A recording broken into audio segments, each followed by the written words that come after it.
Welcome to Broadband Breakfast Live Online for Wednesday, February 23rd, 2022.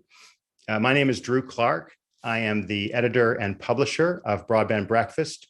Very happy to welcome two guests that will be speaking with us in just a moment, and I'll introduce them shortly, to our program here today. Today's topic will be I guess maybe it started off as a grab bag, but I hope it'll be a very substantive and coherent discussion because we have two authors of pieces on Broadband Breakfast's expert opinion.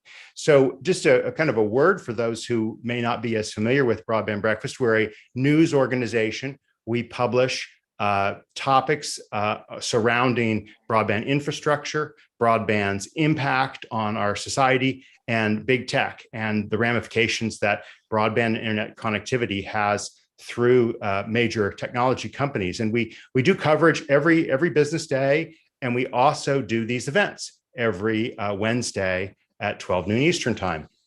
We've also recently started reintroducing Broadband Breakfast for Lunch, which is our hybrid in-person and live online event that we do on the second Wednesday of each month. And I'll say more later on about upcoming events that we have, and hopefully get you excited and interested to attend those. But for now, I want to speak just a bit more about our expert opinion. So, I mean, you could think of it as op-ed pages, right, for a publication. We strive not to be biased or partisan in one way or other in our news coverage.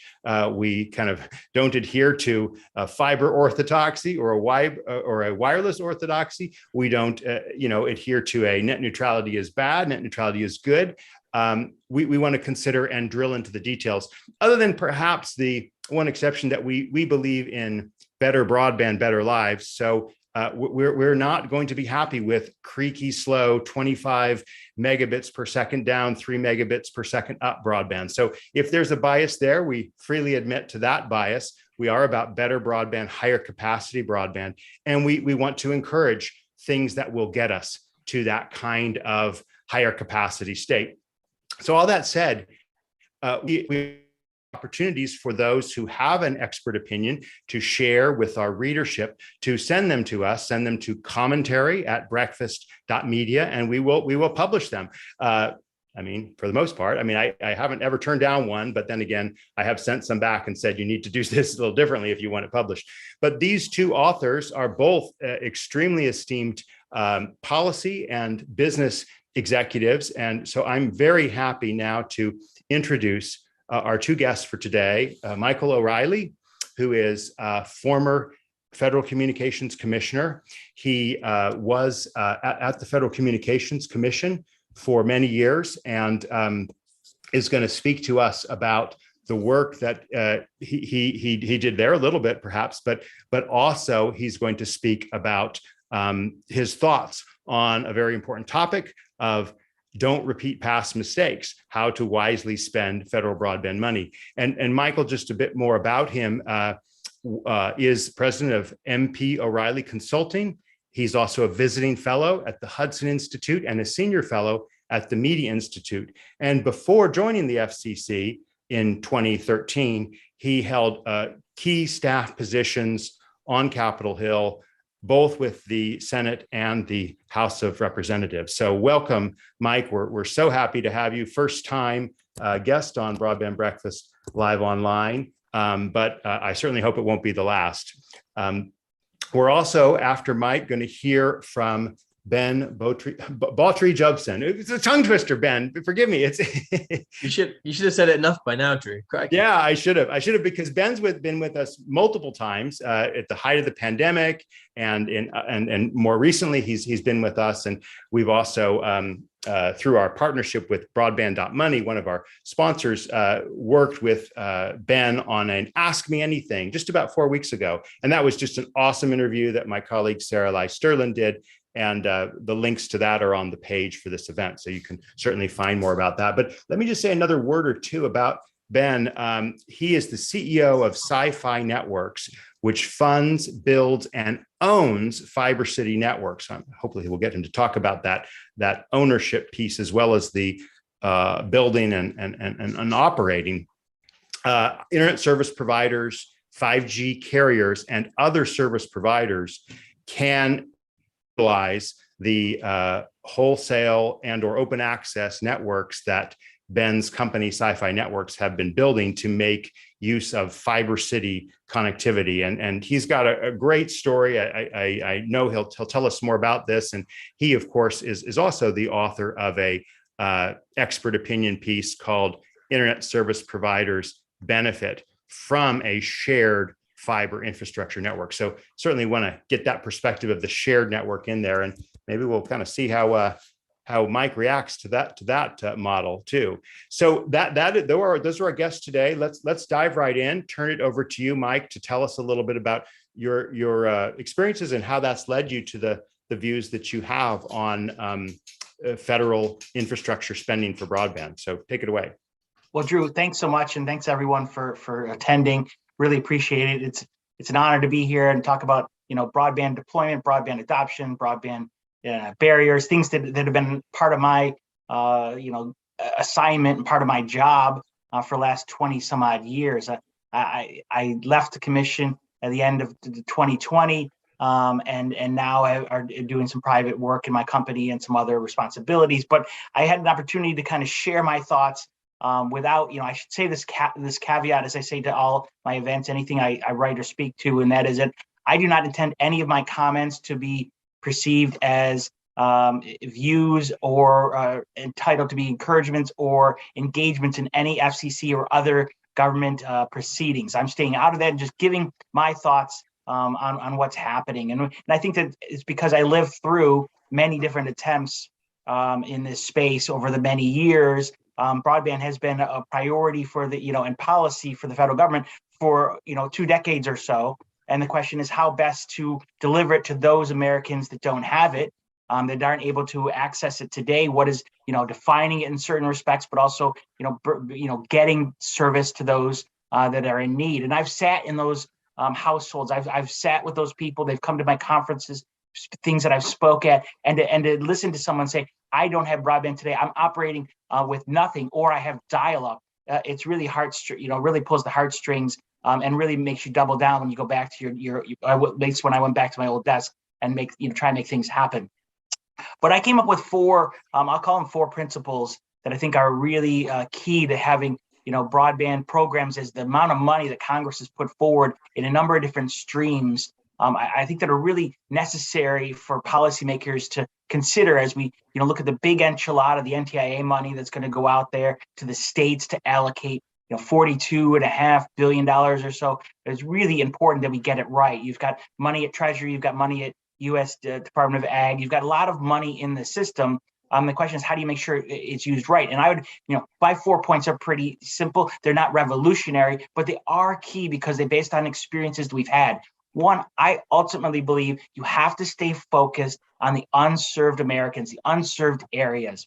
If you try to, if policymakers try to delve in other areas, if they try to deal with things like, try to favor specific technologies, or they want to advance certain speeds that are above where we are today, if they try to, do different things, and they try to steer dollars towards competition over addressing those that have nothing today, those areas that are unserved today. And Drew mentioned 25.3. I'll tell you, I have had those conversations. People will be ecstatic to have 25.3. If you have nothing, 25.3 is outstanding, and it actually meets many of the goals and the needs. It's not, going to be here in 100 years from now, but when you have nothing, that really matters. So we really have to stay focused, because what happens is the dollars follow the direction of the policymaker. So if you make it easier to go after other agenda items, other particular practices, rather than the unserved, because the unserved is the hardest to reach, the most expensive areas. If you make it easier to go somewhere else, that's where the dollars go. And those people who have nothing today will have nothing tomorrow. Second, you have to address other barriers to deployment. It's not just making access available, making dollars available for people to build network. You have to address other things such as pole attachments and rights of way and both the fees and the process and wireless siting, things that really matter because they are barriers to deployment and they extend the timelines and the cost of building networks. And that all, determines where the networks are going to be built, first and foremost, and also the cost that they're able to operate within. The third principle I'd lay out is that we have to deal with adoption. And adoption, in my opinion, is more than just cost. Congress has put forward about $20 billion on adoption for different purposes to help lower the cost of consumer bills, both rural and urban settings. So those programs are operating today. They're migrating and are going to be beneficial for consumers. But I'm talking about the adoption outside of cost. Other things that are keeping people, Americans, from signing up. Those that have access but decide for whatever reason that they haven't signed up. And what is it going to take to convince someone that doesn't have service today, that doesn't think it's of value to them, to change their mind?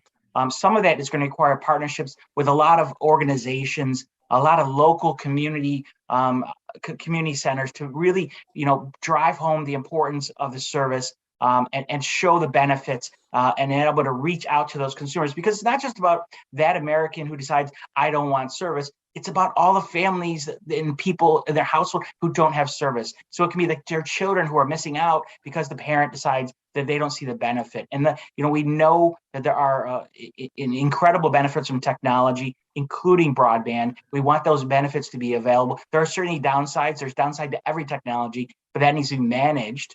It can't be managed by just turning off the system, in my opinion. And the last one is a very basic principle that we should act thoughtfully. Policymakers need to move forward, swiftly, but not fast or recklessly. And that means you have to build in things like transparency. You have to build in things like you have to make sure that you've got some kind of audit process. You've got some kind of compliance mechanisms. You've got a way to deal with when the money is spent, that you actually can, ensure that it's spent wisely, that actually you're getting what you want. Because we are, based on past experiences, we know from the Obama stimulus days, we know from the Reconnect program, we know from the CAF phase 2 that the dollars have a great possibility of being inefficiently used. And if we can use those experiences and we learn from them, we really can have a program that's beneficial for everybody and really shrink the population of the unserved. Now, I am one of those that say that at the end of the spending, the hundreds of billions of dollars that are available for broadband purposes, there's still going to be a portion.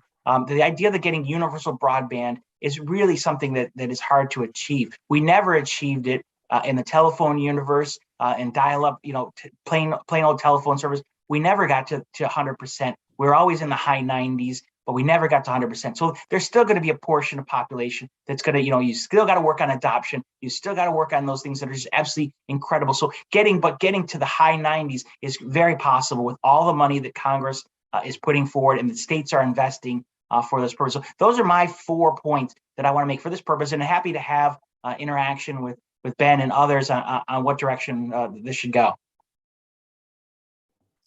Well, thank you for that, setting the table. I have many, many questions that I want to delve into, but I'm going to hold back and let's let Ben chime in and give us his thoughts, building on his expert opinion, and then we'll have a more robust conversation that follows. So, Ben, go ahead and offer some of your thoughts on broadband expansion.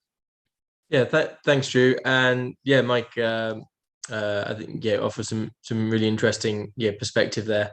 I mean, for one that speaks from the private sector and the private sector alone, but also having explored the art of the possible when it comes to PPPs and working hand in hand with municipalities to get lower cost of capital and deploy out in regions where private capital couldn't get to alone. Really do understand intimately the difficulties of deploying capital in hard to reach areas effectively from both a policy and a capital a sustainable capital perspective as well.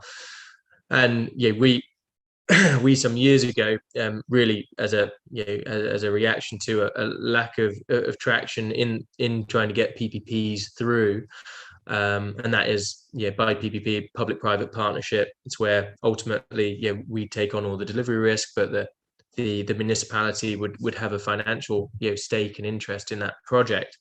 We found an awful lot of incumbent activity that was very successful in limiting our ability to be successful there, and so we pivoted to a 100% private model, which the pros and cons to obviously provides us a lot more flexibility. For the municipalities, there's absolutely no financial risk to them that we approach, and so what we do is we enter into those markets. We approach a city, we gain permission to build out a complete citywide network. So one of the key philosophies for us is to make sure that we're closing the digital divide in every community we go to. We want to make sure that we do serve 100% of the communities that we go to, wherever possible. So that but that getting past all of the units within a city is one thing. Making it affordable then for those segments of the community that couldn't otherwise afford access is the next piece. And we play a significant role in that in the networks that we build as well now through a program that we've developed called Fiber City Aid. But I think there's certainly a lot of opportunities now out there in the marketplace for government subsidies that are coming in through the Biden Broadband program, the Infrastructure Act, to reach unserved areas and underserved areas. I agree with a lot of the structure around and the focus of where the public funds are being spent on those areas where private capital won't go. I mean, that's the fundamental for me. It isn't necessarily unserved or underserved. It's where can private capital not reach? And that has changed dramatically over the last 3 or 4 years as well. It was changing pre-pandemic, but the pandemic's accelerated the expansion of private capital into the market, into the fiber market in particular. We are not as agnostic as you, Drew, in terms of broadband. We believe fiber is the best and only solution that should be invested in at this stage, given the longevity of the infrastructure and the requirements for access long term. So we're biased on that. I mean, frankly, that's our business. So won't disguise that. We believe in fiber to the home, fiber to the business, fiber everywhere we can. But what I think the latest funds that are coming into the marketplace will do is enable access to areas where private capital can't go. And I think it's been structured in a way that does that relatively well. It certainly it won't. We don't foresee government funds impinging on any of the areas that we planned on building. So inherently, from our perspective, our view of it, it's been structured appropriately from that perspective. I think they could have gone further in terms of ensuring that those networks where the government funds are deployed are ensuring that those networks remain competitive. One of the big differences between our organization and a lot of other fiber builders in the marketplace is that we're a wholesaler of the network. We're an open access network. So what that means, for those that don't already know, I know there's a pretty educated audience you have here, is we essentially have a 3-layer model where you have the infrastructure, the operator, and then you have the service providers as a separate layer. So it means we essentially build, fund, own and operate a citywide network, but then instead of providing the services to customers directly ourselves as a monopoly or a closed network, we wholesale out that access to multiple service providers, and that ensures long-term competition. And so the big difference, and the piece in the op-ed that's on the website there, Drew, is really focused on that difference. It's great closing the digital divide initially by deploying fiber or other communications technologies to improve broadband speeds, but in the long term you could end up with monopoly environments again as a result, unless you have more openness in terms of the competitive structures and business models that are operating across the network platforms. And so that's what we're big advocates for. We are very blessed to be successful at rolling that out at the moment, and have some big plans to continue to roll out. but we think that the government money should be geared towards competitive stance and leaning, and we don't, and I can say that pretty neutrally as well in the fact that we're not after any of the government funds.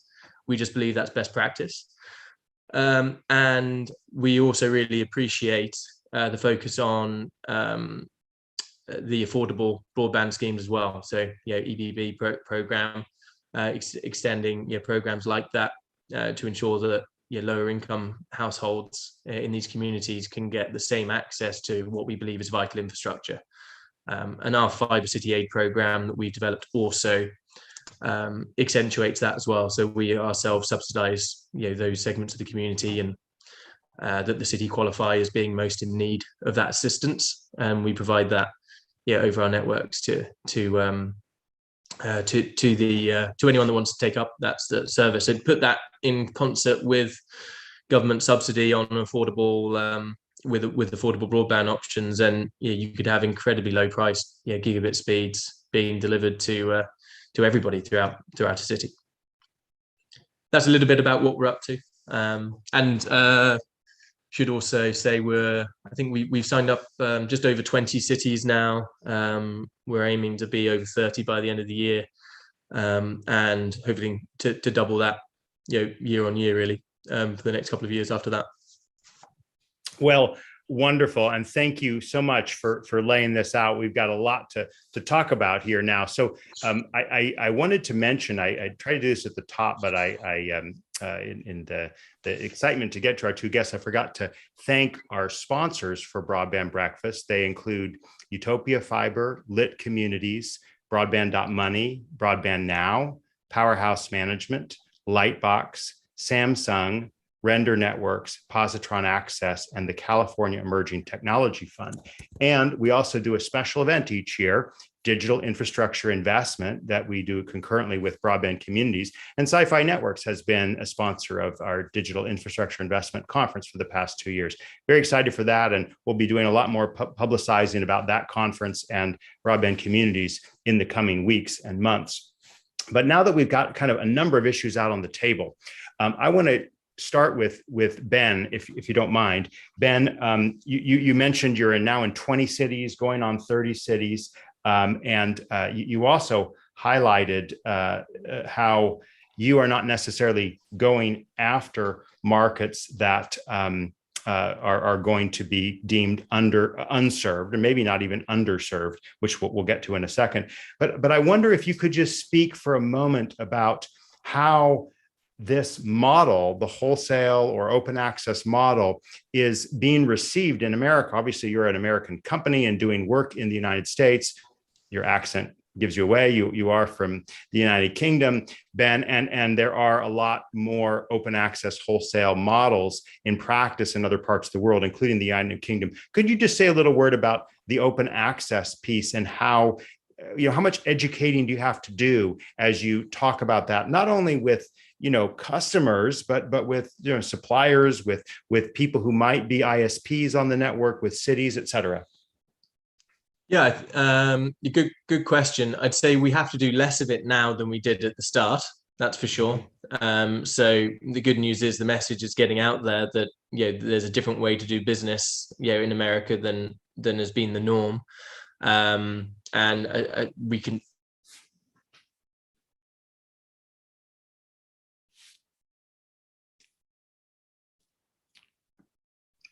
Ben?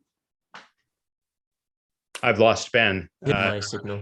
Oh, yeah, we lost you for a second, but go ahead. You were just saying how the word is getting out. The word is getting out. Oh, yeah. So essentially, things are getting easier. It's easier point to talk about. It used to be quite a controversial, topic. Open access networks. Certainly, 8 years ago when I first, hopped across the pond to the States. Now it is, people know what it is. Although there's different sort of parameters for what people consider to be open access or what it means to them. That's a whole nother conversation topic, probably not worth going into now. But essentially for us, it means you're providing a neutrally operated network that enables multiple service providers, to access it. They can compete if they want to compete, for certain parts of the market, or they can, target certain niches in the market, as they see fit. It's essentially just laying the infrastructure platform to enable diversity and competition and a fairer economic market. It gets it closer to being more of a perfect competitive market than a duopoly or monopoly environment would otherwise do. And I'd say there's the most education's really been required at the ISP level. I mean, it's something that service providers certainly a few years ago, as I say, viewed as pretty alien, and a lot of them no, that will never work, or they don't understand it. And it's a bit, one of the analogies I like to use, it's a bit like the IT directors a decade ago at businesses saying that they wanted to only use the servers in their office building. They didn't want cloud-based computing. No chance am I having all of my precious information held and stored and located in the cloud. And now all of a sudden, it's rare you come across an office with its own server room.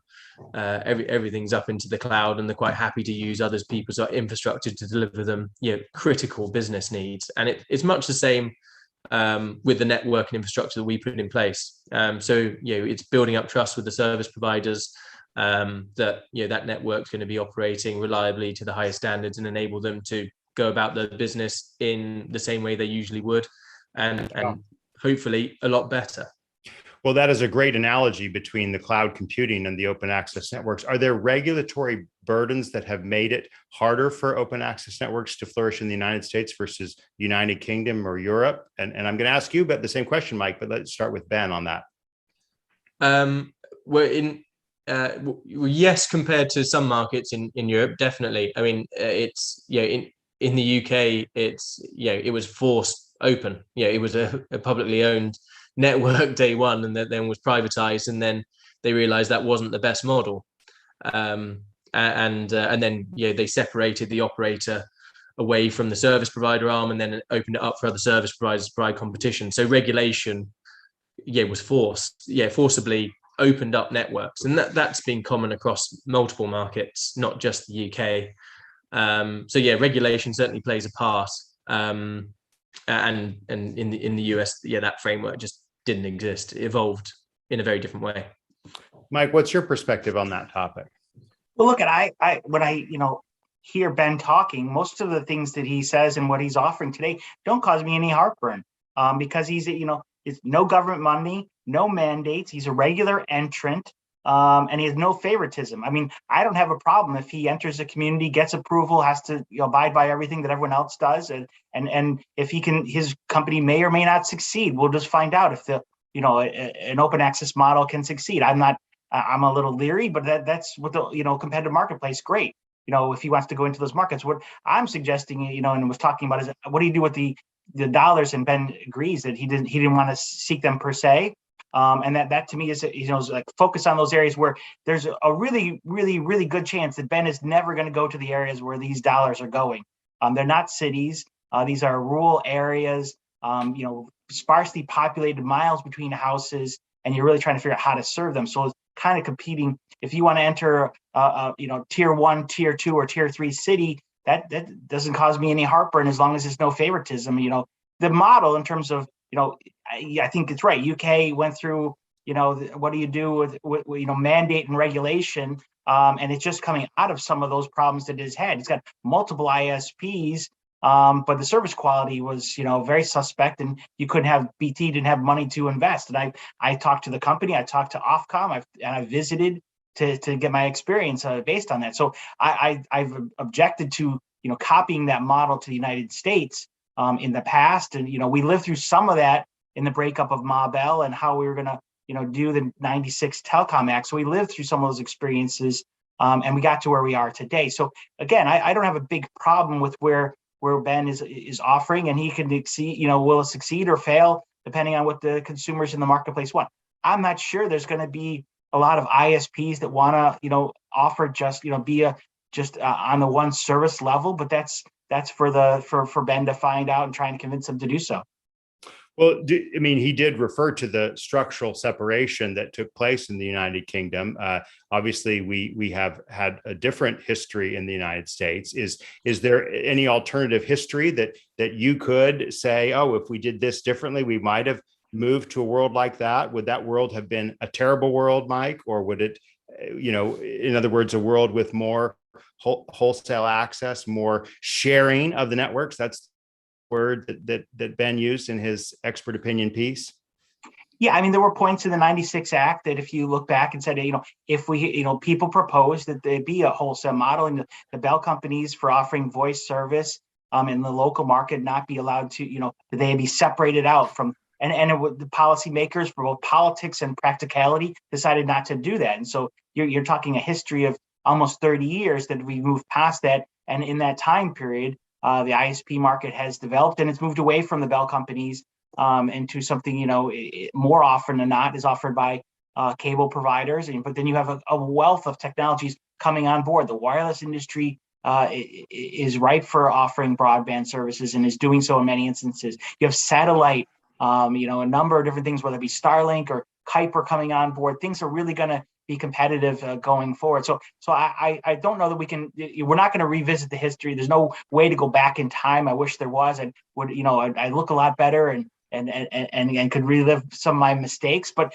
in life, on the personal side, but since we can't do that, we are where we are. We're not going to move towards a wholesale separation market. And I think we have a very dynamic marketplace where investment in broadband is really strong. And the speeds that we experience here in the United States are really, not even competitive. They're far exceed everywhere else. And you see what you can, you say, oh, the price points are different in other countries, but you can also see the experiences that consumers had during certainly the pandemic time in many parts of Europe compared to what has happened in the United States.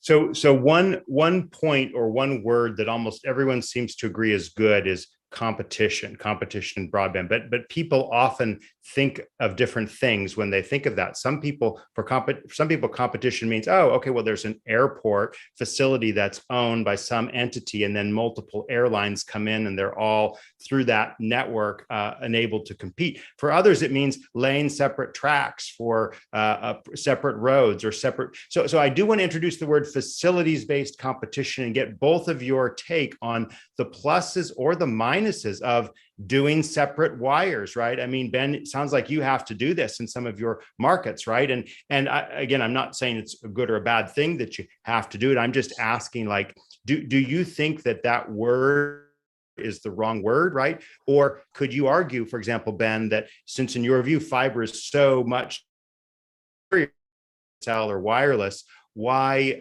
would anyone want to kind of lend a credence to different technologies offering a competitive hope? So you cut out for a moment there, Drew. Was that for me? That's that. So let me ask it simply, which is, do you agree that sometimes we're going to be building two sets of wires to a home? And how do you feel about that? Well, in the US, there already are, to start with. For the vast majority of the country, there's a duopoly in the form of a telco and a cable co. I think, for large swathes of the country now, there's going to be at least 3 different infrastructures, and then it's really a question of, over time, does everyone just migrate, to using the fiber infrastructure? And they give up the maintenance of the less superior infrastructures in the telco wire and the cable, and just transition to being all operating over the fiber infrastructure, which will make everyone far more efficient in terms of usage of resource and pricing for the market, than trying to use multiple different infrastructures to deliver the same service. I mean, it's not very logical to do so. However, that's just the way the market has evolved. So I have a question for Mike, actually, which is, if you fast forward now 15 years, let's say, and USA is built out with fiber, and there's some parts that are competitive on competitive networks like ours. There's other large swathes of the country that have been built out by closed networks, and you see as a direct result, the pricing in those areas is significantly higher than on competitive networks. Do you think there's ever a stage in time where regulators in the US would say all networks need to be open and competitive? Well, look, quite the hypothetical there. I think that's probably a ground that it would be very difficult to cross. I don't envision right now, maybe things would change, but I don't see a scenario given the number of providers that are entering the marketplace, whether it be the wireless, whether it be satellite, extensively. You answer your question is, or your early answer is absolutely right. There already are 2 wires to most homes in metropolitan areas. Certainly, the rural parts of America don't have that. You kind of look at what happened in the '96 Act and what happened in competition in local telephone, the old voice network, and you got multiple providers in many parts of the country, but not everywhere. And so, do I believe that we're going to, that regulators will eventually cross that Rubicon? I would be highly doubtful that it came about that way. But that's for them to decide, and we'll just have to see who's in those seats at the time and what the dynamics are in the politics of America. I have a tough time seeing that. There isn't. I know there's a perception that a closed network is problematic, and there's benefits to an open model. There, just the opposite. Others would suggest that the scenario and closed networks are better. So I don't know that you can, based on experience, say that one is right now, and to argue that in 15 years that the regulators would treat it differently is just hard for me to imagine right now at the time. But to be clear, Ben, you are overbuilding particular cities networks, right? You are overbuilding cable facilities. You are overbuilding DSL facilities, right? And what do you think that says about the importance of fiber getting to particular communities? Yeah, it's the importance of fiber and the infrastructure. It's the importance of choice as well in the marketplace, and it's not just speed and choice, but it's reliability. So it's building a network that's built of the modern age for modern purposes. And that, what I mean by that is something else I've often discussed about, which is building a network not just to provide internet to the home, but you're building a fiber city, which is built to support all the other applications that fiber can support. So it's 4G and 5G connectivity, smart city applications, government networks, enterprise class networks, telemedicine, autonomous vehicle support, where you need ultra reliable networks as well as ultra high speed networks. And fiber's the only thing we've got at the moment that can provide that, or in the foreseeable future, the density that we're going to need to really advance our societies to a level where we can take advantage of a fraction of what everyone's already envisaging and wanting to deploy. Well, Ben, that raises the question of the 25 by 3, 25 megabits per second down, 3 megabits per second up. And Mike, I know you're going to have something to say on this. It was your very first point. Don't serve areas unless they're unserved. Unserved means 25 by 3, which many people, myself included personally, regard as a very unconscionably low threshold. Now, tell me why I'm wrong, right? Why should we only or primarily, please articulate what it is that is so good about that 25 by 3 standard? Well, a couple of things. First, I agree with Ben. I'm a big fan of fiber. So if anyone gets the wrong impression, I don't mean to. Fiber is important for all the other technologies as well, whether it be satellite or wireless. You're going to need fiber into that. So I'm a huge fan of fiber and building that out. So I'm not anti-fiber in any stretch of the imagination. And I also, I think you used the right word in a previous point, overbuilding. I am completely comfortable with overbuilding. If you want to enter a market and there's multiple providers and you want to be the second or fifth or whatever, great. Have at it, let the market do it. Where I have a difficulty, and I've always had this difficulty, is the subsidized overbuilding, which Ben's apparently not doing. So that's a good development, there. Others want to do that, and that's problematic. But to your point in terms of speed, look, I'm for faster networks. I'm not anti-fiber. I'm not for getting speed to consumers. What I have a difficulty with is when you have scarce dollars, when you only have, you've got only this much money, and you're trying to figure out how to get networks built to everybody that needs it. And we're talking not just, this isn't a 10,000 number of Americans that don't have service. We're talking multiple millions of Americans don't have service today. And you're trying to figure out how do you stretch those dollars to make sure everybody gets up to a certain level. And people say, well, then we can just keep constantly changing the speed. And if you constantly do that, then the dollars flow to those communities that are easier to serve, that are easier to invest. You can spend on the suburbia of Washington, D.C.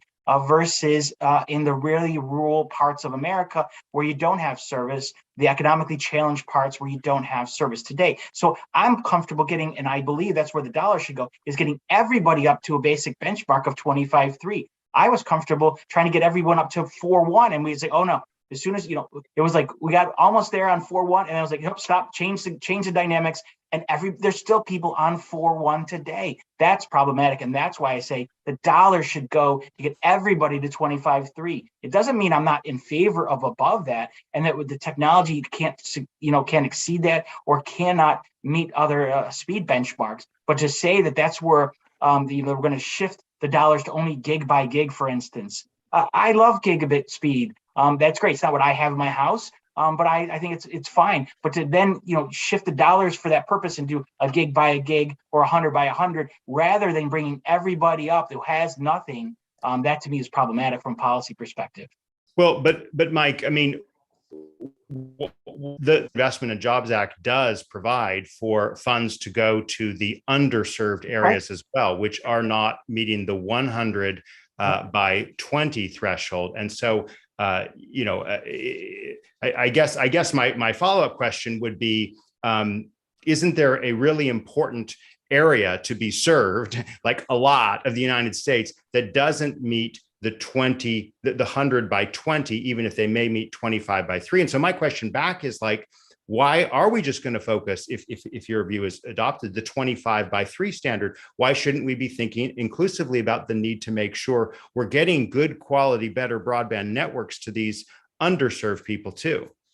Well, two parts. One is that you're right that the statute has both, and Congress and policymakers decided that the tier 1 was going to be the underserved, and in tier 2 was going to be unserved, and the tier 2 was going to be the underserved. And the 100 by 20 you mentioned. And so if you can, when you're building people are not building 25.3, they're not building to just that point. They're building technology to serve the 25 by 3 community. And it is oftentimes in the case that is much higher speeds than that. Yeah, I don't know a technology today that's not offering these 25 by 3, or 25 by 5, or actually 50 by 5.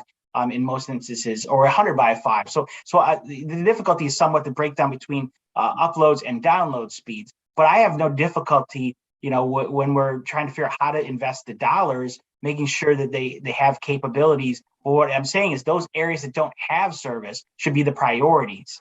And they don't have 25.3 today. That's where the dollars should go first. The underserved population, absolutely, they're tier 2. They should be treated just as the statute does. Where the third category, anchor institutions and other institutions, those are the tier in by the statute. Where I have difficulty is when people want to shift dollars to those that already have a gig by a gig, and they want to use they want to build other creative models. And Ben talked about municipal investments and things that he should try and drive the market differently. And we see this today in other programs. You see it in the Reconnect, where it only has 50% population that it needs to be unserved today. You see it in Treasury, where it's basically if the community kind of sniffs it that they aren't comfortable with where things lie, that you can invest in it. That is awful public policy. Those dollars are going to go in the most efficient means. They're going to go to areas that don't necessarily need it versus those that don't have it today. We're getting questions. Thank you, attendees, for posing questions. There's a lot of comments and chatter and so forth, but thank you for these questions. Bruce Wolf asks, what needs to happen in both the public and private sectors in order to open the gates to easier and ample deployments in infrastructure? Let's let both of you take this. Ben first. Right now, it needs drastic improvement in supply chain for procurement of both materials and labor. That's going to be the biggest constraint right now. There's no shortage of funds. The private capital is there coming into the market in huge droves. And for instance, for us, even at the moment, we're 2 billion. Will probably be double that next year in terms of committed capital that we'll be deploying into the market. And there's several others that are doing similar things of our size out there in the marketplace today. And some even larger, and then you obviously have all the public funds flooding in as well. So capital isn't the problem. The problem now is really going to be delivery, and I don't think that there are enough good contractors out there in the market. I think labor there's going to need a lot of training required on the labor front to meet these needs. And I think actually the simultaneous flooding in of capital from both the private realization of the need, which was happening pre-pandemic, right, but now the public funds are now flooding in at the same time. And do the rural communities need to be prioritized right now versus building out in some of the metropolitan areas with economies that are really built around digital economies? It's going to be an unfortunate tidal wave of capital and then a scarcity of resource to deliver upon it, which is going to push up prices for the delivery as well. So then it does raise concerns around the efficiency of those taxpayer dollars as well at this point in time too. Mike, do you want to react to the question too? Yeah, I would agree with Ben on supply chain and labor. I actually think those are, in terms of labor, I've heard delay, very problematic. And supply, I've heard 18 months to getting fiber, getting access to it, depending on how your contracts and how much you already have in the pipeline. So that's definitely, but I would add two issues to those on top of Ben's list. One is you've got to finish the broadband maps from the FCC. You can't have the new money coming out of NTIA without the broadband maps. And so they're going to be critical, and that, could be, we've seen the Secretary of Commerce say summertime. So I tend to think that's going to slip. But that's actually a barrier. And then what I mentioned, the other barriers that are real to those trying to deploy networks. And I visited, when I was a commissioner, I would go to communities and say, what's your biggest problem? They'd say, permitting's a big problem.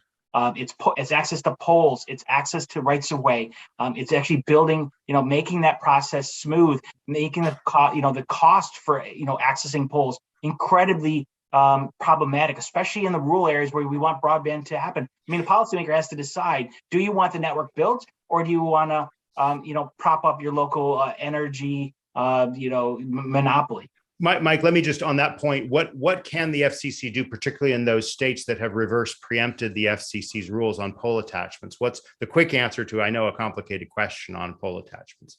Well, look, I think that I have said that policymakers in general, so it can be done at the federal level. You can see it at the state level. I was, talking and weighed in on a Florida statute to try and copy the FCC. So states have an opportunity to adopt that. The commission is looking at things, and I don't want to comment on any proceeding, but they are, they have authority to act in certain instances.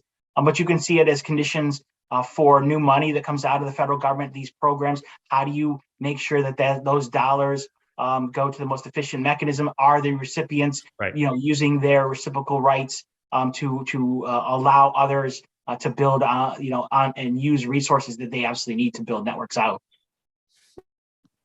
Our panelists, our guests, our attendees are really responding. We've got a lot of questions. Let's try to do these quick rapid fire responses here. Mike Dunn asks, if we're going to spend federal dollars to bring broadband to truly unserved areas, why would we settle for making the service substandard rather than deliver at least 100 by 20, if not 100 by 100? So, and then the questioner, Mike, also comments on the pandemic 25 by 3 not being reliable for telehealth, virtual learning, and so forth. So I'll let Mike take this one first, and then Ben, quick responses. Sure. Look at that's I'm not a policymaker. I used to sit in that seat. That's what Congress has decided. So I don't get to, you can second judge them if you want, but that's where the dollars are going to go. They're based on that condition of 25. I've got a problem with raising the speed to 100 by 100 because I think that the upload speeds don't need to be 100. 100 by 20 makes some sense, and that's why it's in statute as well. So there are differences between upload and download, and then going to like a gig by gig is basically, there are a lot of communities that would be treated unserved, and that's where the dollars will flow, as I've talked about previously. Right. Ben, any reaction to that point?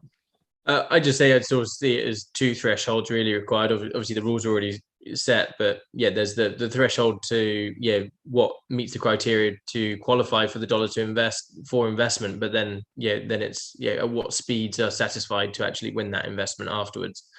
So you could have someone that's underserved be 25.3 as they prescribed, but maybe the requirement should have been speeds need to be at least 500 meg plus. Well, latency is also included in the law, requirements for low latency. So that gives some edge, one would suspect, to fiber projects. Yeah. John Culbertson asks, does the federal money allow building open access or neutral conduit systems? Mike and Ben. I don't think it prohibits the building of that. I don't think it certainly doesn't favor that. It was very prescriptive to make sure that it's technology neutral. Policymakers want to make sure that was, one of the tenets of the statute. So I don't think it prohibits that. I think Ben would, I'd take his take. I agree. I don't think it prohibits it, but as I sort of mentioned earlier, I don't think it does enough to, in my opinion, to incentivize, competition as a priority over closed networks. It is what it is. Another question from Bruce Wolf about are government regulations inhibiting growth, or is it just fear of adoption due to cost? Okay, and incumbent lobbying pressure, he asks. But this goes to the cost question you raised earlier. Why is cost or isn't cost a major barrier to adoption, Mike? Well, it is, and that's why Congress has put forward $20 billion to help resolve, that combined with a number of private entities. Ben talked about his program, and others have talked about, their programs that they do for the benefit of the communities they serve. So there's a great deal of work going on the cost side of the equation, and I support that and have supported it. If you look at my work, at the commission, I have supported it in the past when a lot of my party didn't favor it. So I'm in favor of that happening. And should continue. I just think there's other adoption issues that need to be addressed because that one is being, sufficiently being invested in. There are other adoption issues that also have to be tackled.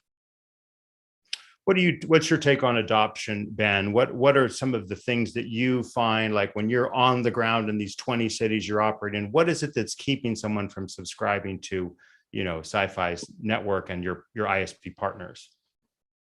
So it varies significantly from community to community. So there isn't sort of one answer fits all, of course, but where there's reticence, it's either on cost or it's on the perception of the difficulty to transfer providers from one to the other. Obviously, both are solvable solutions to an extent. Obviously, where someone is would struggle to pay $10, $20 a month for internet, but they've got 2 or 3 kids at home that are requiring internet access, and the schooling system's only going to move further and further down the digital spectrum.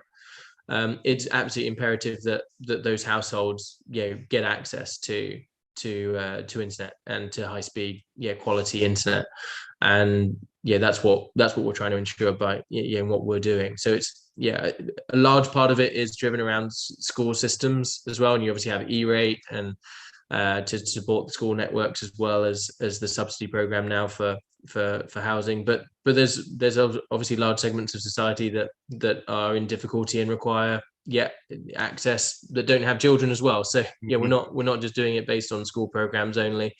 We're letting the cities tell us where the problem areas are, and we're trying to address them as best we can. Dan Grossman asks a good but provocative question. Mike, it sounds like you think that unserved areas can be served in isolation from all surrounding areas. The reality is that most of rural America consists of a town, which is served areas surrounding the town, and unserved areas further from the town. Feeder fiber from the unserved areas pass further out of town, or has to pass through served areas to reach the central office hub in the center of town. Network economics depends on scale. Would you forbid an entity that builds in the unserved areas with federal money from serving customers in its feeder routes that presumably are underserved? Well, not necessarily. If you look at what, how I worked on the RDOF, if you're using those dollars to build to serve the unserved population, and then you extend your network next door, that's not using subsidized dollars, then so be it. That's fine by my, and I think that's what you're going to see. You're going to see edging out of networks to, existing providers edging out their networks to the unserved populations using federal dollars. So that doesn't cause me any heartburn. It's when you use subsidized dollars to then compete in the suburb and the town that you mentioned. That's a problem from my perspective. Go ahead. Well, I guess, again, we understand what's in the law and what's not in the law, but why is it sort of conceptually wrong to subsidize 25 by 3 overbuilding 25/3, but not to subsidize or government subsidize overbuilding of 100 by 20, Mike? I guess I'm in favor of getting service to those people who don't have it, and that using those federal dollars for those areas. I don't want to use federal dollars, or I wouldn't want to use federal dollars to subsidize overbuilding in the suburb or in the town itself. If when we're talking about speeds, the areas that are identified for unserved 25/3 doesn't mean we're going to only provide 25/3. They're going to be highly multiples of that, right. So I don't worry about that. But I don't want to use the federal dollars to bring a new competitor to a town or a city, for instance, that has multiple providers already, that has multiple problems for interference from the federal government. If you give me $100 million and you ask me to go into Washington, D.C., I can be a really cheap competitor in the marketplace. That's problematic when you have parts of Virginia next door. Just go down 395 to I-95 and go not too far outside of Fredericksburg, and you'll see areas that aren't served. I've done those town halls. So that's what concerns me is using subsidized dollars to those areas that other than the unserved populations. Well, we could conversely, I think it's a really good point that's raised, because on the flip side of that, it enables a situation where an incumbent can exacerbate the problem, because you end up with service providers coming in and cherry picking the areas where they're going to get the best take rate, which typically more affluent parts of the community that typically will already have service available, which then makes the economics even more challenging to serve those unserved and underserved areas, because it does encourage cherry picking, because then you dent the economics for someone else coming in, and a disruptive entity coming in and trying to do something that Mike was describing there, which is you basically becoming reliant on incumbents only being able to be efficient in those contexts. You're not going to get a disruptive entity coming in and being able to be effective unless you have that regulation to open up those networks, Mike, of course.